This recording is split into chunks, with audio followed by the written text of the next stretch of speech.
Nous avons ici donc l'étage en plein air pour voir le panorama du Caire.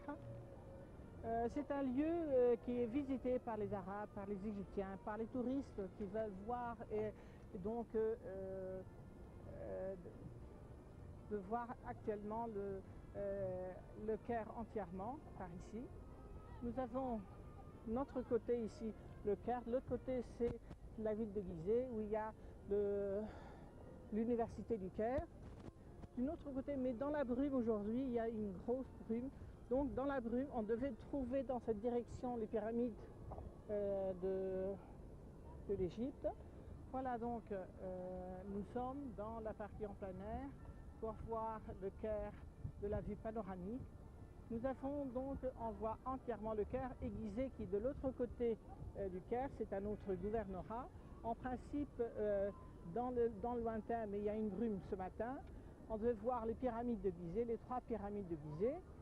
Donc un peu sur la gauche, on ne peut même pas voir aujourd'hui la citadelle parce qu'il y a une grosse brume.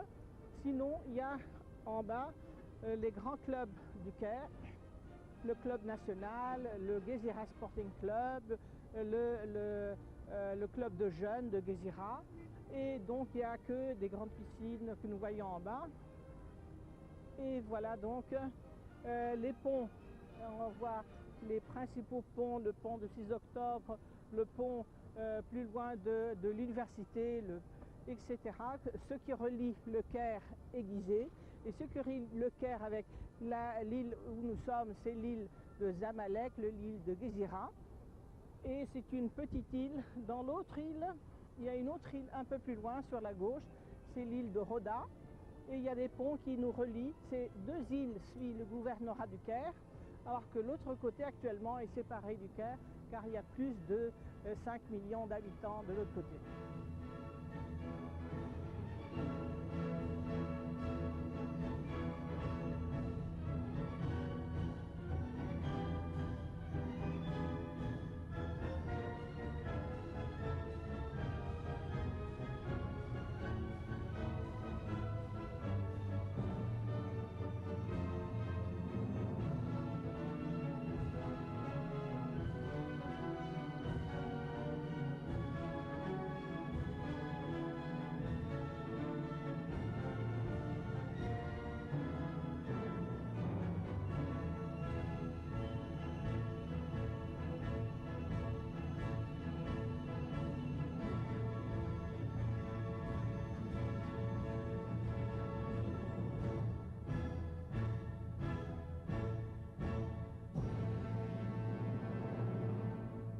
Au sommet, un restaurant tournant, une cafétéria et un belvédère avec télescope offrent une vue panoramique imprenable de 360 degrés sur toute la ville.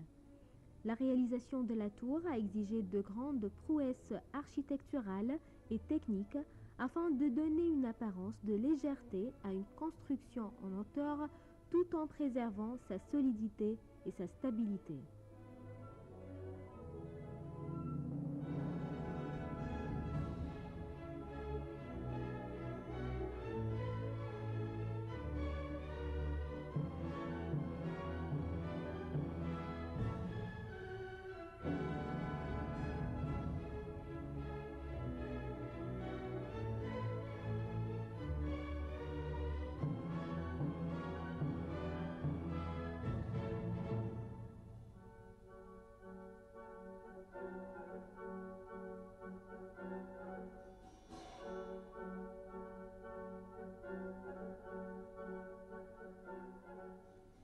Chacune des rangées de losanges étant différentes, elles ont fait l'objet de calculs complexes dans leur conception et d'une compétence assurée dans leur exécution.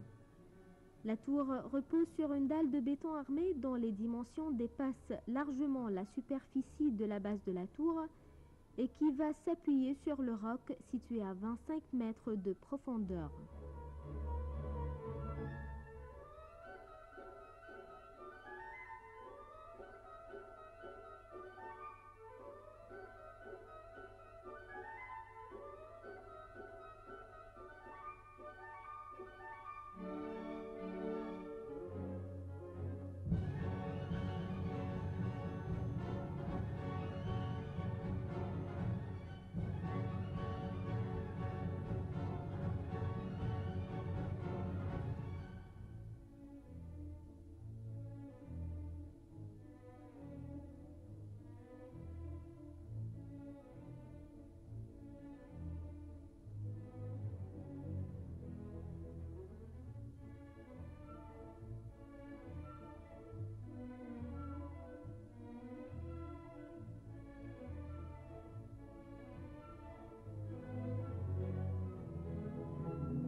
équipe de 500 travailleurs a été embauchée pour la construction de la tour du Caire.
Lors de l'inauguration de la tour du Caire, Naoum Chebib a prononcé un discours devant le représentant du président Gamal Abdel Nasser. Il a dit, je cite, « Cette tour siège parmi les tours en béton armé les plus hautes au monde. Sa hauteur atteint 187 mètres et dépasse de 50 mètres la grande pyramide. Nous avons tenu compte des méthodes les plus modernes concernant la construction en béton armé. Le périmètre de la tour est recouvert d'un filet en béton en forme de losange qui s'allonge de plus en plus, donnant au spectateur l'impression d'un mouvement ascendant à mesure que son regard se dirige vers le ciel. Je tiens à mentionner le courage des ouvriers égyptiens ainsi que leur patience et leur capacité à travailler à pareille hauteur malgré les intempéries auxquelles ils étaient exposés.